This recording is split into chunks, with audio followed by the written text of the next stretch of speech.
शून्य समय, राजनीतिक नैतिकताको खरानीमा हासिल विश्वास मत, सर्वोच्चलाई प्रायश्चितको अवसर। प्रधानमन्त्री पुष्पकमल दाहाल प्रचण्डले 10 हप्तामा दोस्रो पटक प्रतिनिधि सभामा विश्वासको मत हासिल गरेका छन्। प्रधानमन्त्रीको पदमा उनले हाललाई निरन्तरता पाए पनि यो प्रक्रियाले वर्तमान संविधानको अर्को फितलो पक्ष बाहिर ल्याएको छ। सरकार गठन भएको पहिलो 2 वर्षमा स्थायित्वका नाममा अविश्वासको प्रस्ताव राख्न निषेध गरेको छ संविधानले। तर एउटै प्रधानमन्त्रीले 10 सातामा 2 पल्ट विश्वासको मत मागेपछि पनि यो नियति या अभ्यास उनले कतिपल्ट दोहोर्याउनु पर्ने हो किटान गर्न सकिन्न। अनि संविधानले यसलाई अनुमोदन गरेको मानिने? विश्वास मतसँगै संसदको यो अर्थहीन अभ्यासले राजनीतिक पद्धति, नियत र वर्गलाई अझ थिलथिलो बनाएको छ। राष्ट्रिय प्रजातन्त्र पार्टीका सदस्य ज्ञानेन्द्र शाहीले गोविन्द बन्दी मार्फत प्रचण्डले खेलेको षड्यन्त्रपूर्ण खेल कानुन नबनी धराशयी हुनुपर्ने तर्क राखेका छन्। हत्या, हिंसा, बलात्कार तथा यातना लगायतका द्वन्द्वकालीन मामिलामा हिंसाको एउटा पक्ष माओवादीलाई उन्मुक्ति दिने गरी बन्दीले ल्याएको मस्यौदा कानुन संसदमा फास्ट ट्र्याक मार्फत अगाडि बढाउने र खास गरी माओवादी नेताहरूलाई कुनै मुद्दा नलाग्ने गरी यो प्रयास भइराखेको छ। बन्दीले कानुन र न्यायप्रतिको आफ्नो बुझाइलाई घृणित या समर्पणका रूपमा प्रस्तुत गर्ने कोसिस गरेका छन्। हिजो राष्ट्रियता र प्रजातन्त्र तथा सार्वभौम सत्ताको संरक्षण र सम्वर्धनका सन्दर्भमा आफ्नो घाँटी राजासँग जोडिएको अडान लिएका बीपीले सहकार्य नगर्ने घोषणा गरेका वामपन्थी शक्ति या माओवादीसँग आजका काङ्ग्रेसीहरूले गर्दन जोडेका छन्। यता नेपाली काङ्ग्रेस र माओवादी केन्द्रबीच राजनीतिक सतीको सम्बन्ध स्थापित भएको छ। काङ्ग्रेस सभापति शेरबहादुर देउवाको घाँटी प्रचण्डसँग जोडिएको स्पष्ट छ। यही सती प्रक्रियाको सेरोफेरोमा अब माओवादी केन्द्र र नेपाली काङ्ग्रेस सहितको सत्ता गठबन्धन निर्माण हुँदैछ। दुवै दल सङ्क्रमणकालीन न्याय सम्बन्धी कानुन पारित गर्ने धुनमा छन्। अब प्रमुख प्रतिपक्षीको भूमिकामा रहेको नेपाल कम्युनिस्ट पार्टी, एकीकृत मार्क्सवादी लेनिनवादी न्यायकै नाममा भइरहेको खेलमा प्रवेश गर्ने मुडमा छ। सत्ताका 2 प्रमुख दल प्रतिपक्षलाई मात्र होइन, सभामुखलाई पनि परम्परागत भूमिका खेल्न नदिने तयारीमा छन्। संसदमा समितिहरू गठन नभइसके तापनि एमाले संशोधन मार्फत त्यसलाई संसदको सान्दर्भिक या सम्बन्धित समितिमा पठाउन चाहन्छ। सुभाषचन्द्र नेम्माङले त्यो आशाबाट सुरु गरेको फास्ट ट्र्याक प्रक्रिया या नियम तथा प्रक्रिया मिचेर संसदमा बुलडोजर चलाउने परिपाटीलाई कतै सभामुख देवराज घिमिरेले निरन्तरता दिने छैनन् भन्ने त्रासमा सत्ता गठबन्धन छ। तर ओली बाणी, व्यवहार र चरित्रबाट मुलुकका लागि भन्दा आफ्नो दल र आफैलाई कुन राजनीतिक कार्यबाट फाइदा पुग्छ त्यसमा रमाउने व्यक्ति हुन्। आर्थिक नाकाबन्दी या सीमा विवादबारे अडान लिए पनि उनले कुनै पनि हिसाबले अर्थात् प्रत्यक्ष या परोक्ष किसिमले विगत 20 वर्षको निरन्तर बाह्य हस्तक्षेप र त्यसले मुलुकको सार्वभौम हैसियतमा पुर्याएको क्षतिबारे आन्तरिक बहससम्म सुरु गरेका छैनन्। त्यस अर्थमा दाहाल, बाबुराम भट्टराई तथा माधव नेपाल र देउवा जस्तै राष्ट्रियता सुदृढ गर्ने प्रयास उनीबाट हुने छैन। ओली विनय मोहन क्वात्रा या सामन्त गोयलसँग अलग वार्ता गर्न र उनीहरूका सुझाव मान्न तयार छन्। तर मुलुकमा शान्ति प्रक्रिया तथा बृहत शान्ति सम्झौताबाट बाहिर राखिएको या द्वन्द्वमा माओवादी छापामार पनि नेपाली नै हुन् र उनीहरूलाई मार्न हुन्न भन्ने राजा या राज संस्थासँग वार्ता गर्न तयार देखिँदैनन्। तथ्यलाई विवेचना गर्न विवेक, साहस र चरित्र आवश्यक हुन्छ, जुन माओवादी नेतृत्वमा त छैन नै तर अरूमा पनि देखिएन। प्रचण्ड र नेपाली काङ्ग्रेसभित्रको चासो मन्त्री परिषदमा गृह, अर्थ या परराष्ट्र मन्त्रालयको जिम्मा कुन नेताले लिने भन्नेमा सीमित हुनेछ। तर त्यसैलाई आलोचना गरेर मात्र राजनीतिक कर्मकाण्ड गर्ने एमाले कुनै तात्विक भिन्नता ल्याउने आशा गर्न सकिन्न। अर्को अर्थमा एमालेका नेता ओली भए पनि उसले माधव नेपालकै नीति अनुसरण गरिरहेको छ। सर्वोच्च न्यायपालिकाको बेथिति तथा अनिश्चितता बढ्नेतर्फ उन्मुख छ।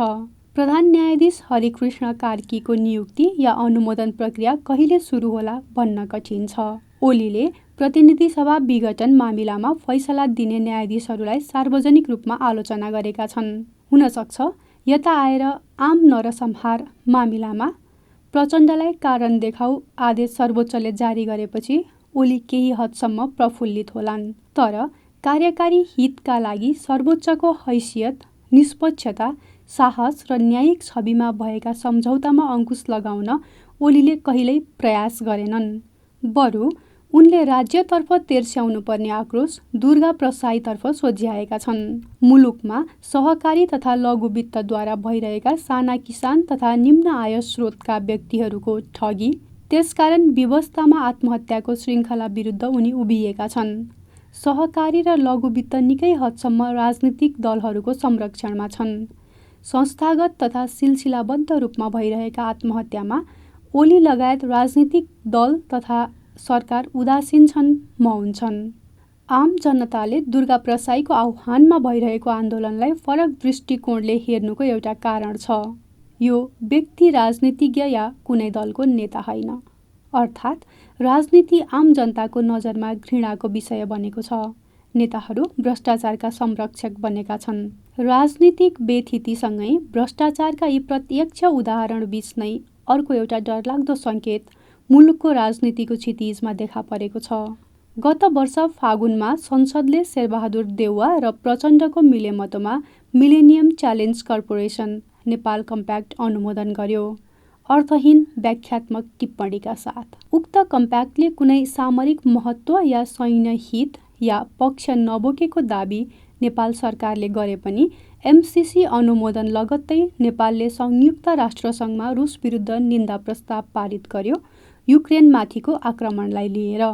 अहिले अन्तर्राष्ट्रिय फौजदारी अदालतले नेपाल सहितले आक्रमण मानेको भ्लादिमिर पुटिनलाई मानवता विरोधी कसुरमा आइसिसी समक्ष उपस्थित हुन या उनलाई गिरफ्तार गर्न सूचना जारी गरेको छ।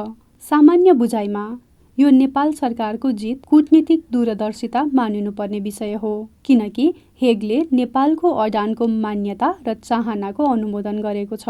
तर प्रश्न उठ्छ, के हाम्रा प्रधानमन्त्री पुटिन विरुद्ध आइसिसीले गरेको निर्णयप्रति प्रसन्नता व्यक्त गर्ने हैसियतमा छन् त? कसैको पुच्छर समातेर गणतन्त्र, सङ्घीयता तथा धर्मनिरपेक्षता नेपालमा ल्याएको दम्भ गर्नु या राष्ट्रसङ्घमा साना मुलुकहरूको सार्वभौमसत्ताको पक्षमा उभिएको भ्रम पाल्नु अन्ततोगत्वा दोषपूर्ण साबित भएको छ।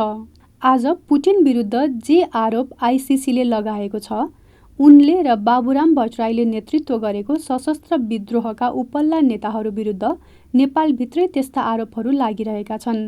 देउवा स्वयं कति सुरक्षित होलान् टाउको मूल्य तोके बापत? हाम्रा नेताहरू बेलायत या अमेरिका जाने हिम्मत गरिरहेका छैनन् गिरफ्तारीको भयले।